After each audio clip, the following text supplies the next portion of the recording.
Assalomu alaykum. Hurmatli Prezidentimiz Shavkat Miromonovich. Yaxshilab eshitib oling gapimni. Mabodo kuch ishlatar tizimiz mani shuncha gaplarimga chiqish qilganimga, xalq uchun jon kuydirib gapirganimga, haqiqat gapirganimga olib ketib bir narsa qilsa, oldinda sizdan savol javob qilaman. Xudo xohlasa. Allohdan qo'rqsangiz, kuch ishlatar tizimizni menga adresimga jo'natmang. Menga yo'liqtirmang.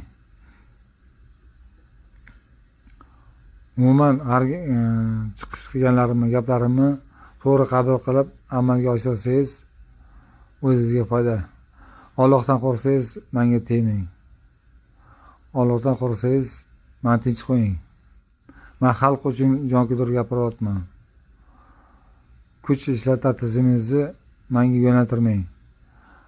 Agar men o'zi ishimni o'qimayman, faqat Allohdan qo'rqaman. Chunki siz kuch ishlatar tizimingiz meni qamab o'ldirsa, har bitta nohaq meni qamab o'ldirgani uchun har bittasi asosan siz Allohning oldida javob berasiz. Shavkat Miromonovich. Shuning uchun men sizni haqingizga yomonlik niyatda gapirmayman. Bu qo'rqishdan boshqadan o'tgani yo'q. Musulmonchilik yuzasidan gapiryapman sizga, Shavkat Miromonovich. Men musulmon bo'lganim uchun Payg'ambar sollallohu alayhi vasallam aytganlar, dushmaningga ham yaxshilik qilgan, yomonlik qilmagan deganlar. Men sizni dushman ko'rayotganim yo'q. Shunchaki hayotda xato ish qilyapsiz.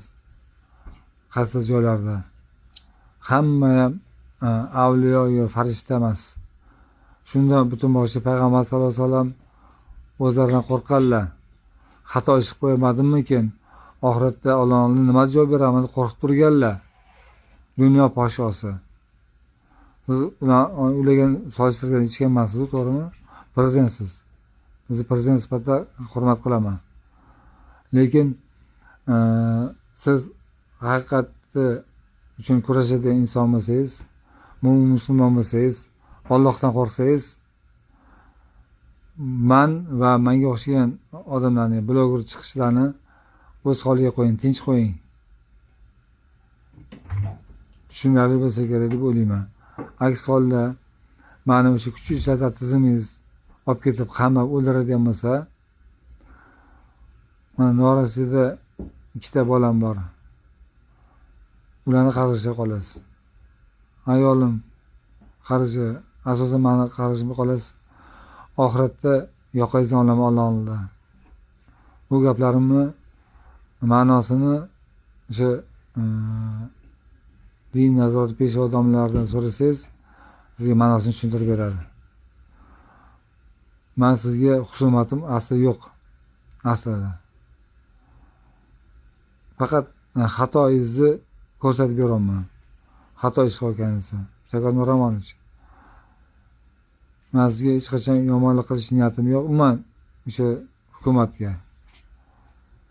Lekin yana qadr etaman, shu blogerlarni, o'shalar qatori meni qamash xayolingizga keltirmang. Bir korxor qilishi, qiynashni xayolingizga keltirmang. Allohning oldida yoqangizdan olaman. Bu dunyoda kuchim yetmasa, Allohning bemalol kuchim yetadi, Xudo xohlasa. Alloh aytadi. Bandam seni kim qanaqa qiynadi? Yetma o'sha chora ko'raman deydi. Bu dunyoda ko'rsatmasa ham chora. Bu dunyoda olasiz, aniq olasiz jazoingizni. Agar menga zulm qilsangiz. O'sha shunday hayotda zulm ko'rib kelganman. Yaqinlarimni ayniqsa. Yaqinlarim esa qiynayapti meni.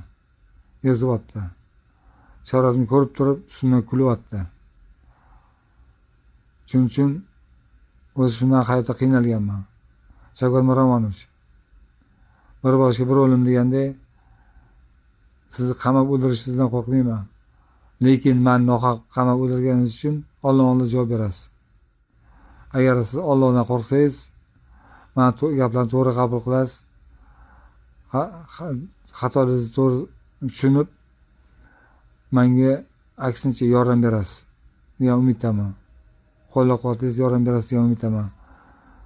Televizorlarda, ijtimoiy tarmoqlarda aytasiz-ku, blogerlar meni yordamchim, haqiqatni ko'rsatib beruvchim. Gapingizni to'g'risiz degan umiddaman. Xullas, Allohdan qo'rqsangiz, meni va menga o'xshagan o'sha ofitsialniy doimiy aniq konkret chiqadigan blogerlarni tinch qo'ying, o'z holiga qo'ying. Aks holda ularni ham javobgarga qolasiz Allohning oldida. Firavn degani bo'lardi tarixda. Eshitgan bo'lsangiz, bilsangiz, surishtirsangiz, bilmasangiz surishtirib biling. Xudoning da'vat qilgan o'sha Firavnni Alloh nima qildi? Men sizga yana qaytarib aytaman. Husumatim yo'q aslida. Shunchaki xatoyingizni to'g'rilang deb aytyapman. Xitoyni qaytaring. Va blogerlarni o'z holiga qo'ying, xalqni tinch qo'ying. Xalqqa erkinlik berib ishlab chiqarishga yo'l bering, imkoniyat bering, imtiyoz bering, sharoit qilib bering. Ana o'shanda siz haqiqiy o'zbek insonni ishini qilgan bo'lasiz. Va Allohning marhamatiga musharraf bo'lasiz. Allohning rahmatiga loyiq bo'lasiz. Aks holda Alloh qahriga uchraysiz. Bu shunchaki gaplar emas bular. Bu ichimdan o'sha Alloh buyurib berayotganday chiqyapti bu ichimdan gaplar. Endi meni qanaqa qabul qilasiz? Agar musulmon bo'lsangiz, ongli inson bo'lsangiz, meni to'g'ri tushunasiz, to'g'ri qabul qilasiz. Aksincha menga yordam berasiz. Hayotda rosa qiynalgan odamman. Qarzga botib ketdim hamma yoqdan. Uyim nima desam ekan, ko'chada qolganday odamman. Chunki qo'shniroq ichidagi qarindoshim menga bosim qilyapti. Menga haq berasan, boshqa qilasan deb. Shunda ham ezilib turibman hozir. Mazlum bo'lib o'tiraman. Mazlumni qiynash, o'ldirish juda katta azob Alloh oldida. Shuni bilib oling siz. Shavkat Miromonovich. Bu kamni kim ko'rsa nima desa to'g'risini, men Alloh yo'lida xalq uchun jonkidir gapira olaman. Xalq tinch qo'ying. Meni va menga o'xshagan blogerlarni tinch qo'ying. Agar vijdoningiz bo'lsa, mehr-oqibatli insonparvar, xalqparvar bo'lsangiz, menga yordam bering. Moddiy, moliyaviy, iqtisodiy, siyosiy tomondan yordam bering. Shavkat Miromonovich. O'lgunimcha duo qilaman, agar menga yaxshilik qilib yordam bersangiz va shuncha aytgan gaplarimga rioya qilib amal qilsangiz, bitaman emas. Hamma haqiqiy musulmonlar duo qilar haqqingizga.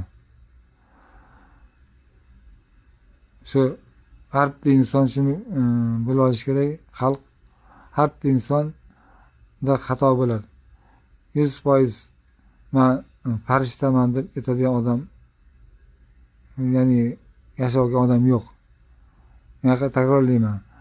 Bu so'zimni domlalar o'sha dinimizdan nazoratdagi katta imom xotiblardan so'rang. Qur'onga murojaat qiling. Tasdiqlar bor. Hadisga. Ya'ni Payg'ambar sollallohu alayhi vasallam dunyo podshosi darajasida bo'lgan inson Allohdan qo'rqanlar. Gunoh masala urib qo'ymadimmi, qo'l urib qo'ymadimmi? Gunoh ishlar qilib qo'ymadimmi, gunoh gaplar gapirib qo'ymadimmi deb qo'rqqanlar. Voy, islom dinini eng katta dunyoga yoygan boshchisi bo'lgan Alloh sevgan payg'ambari qo'rqqan. O'sha odam qo'rqqan, siz qo'rqmaysizmi Allohdan? Allohdan qo'rqsangiz, shu gaplarga amal qiling. Shavkat Miromonovich, sizni hurmat qilaman. Bu qo'rqishdan emas, haqiqatdan Alloh yo'lida musulmonchilik sifatida gapira olman sizga. Shu gaplarni to'g'ri qabul qilasiz degan umiddaman. Shavkat Miromonovich.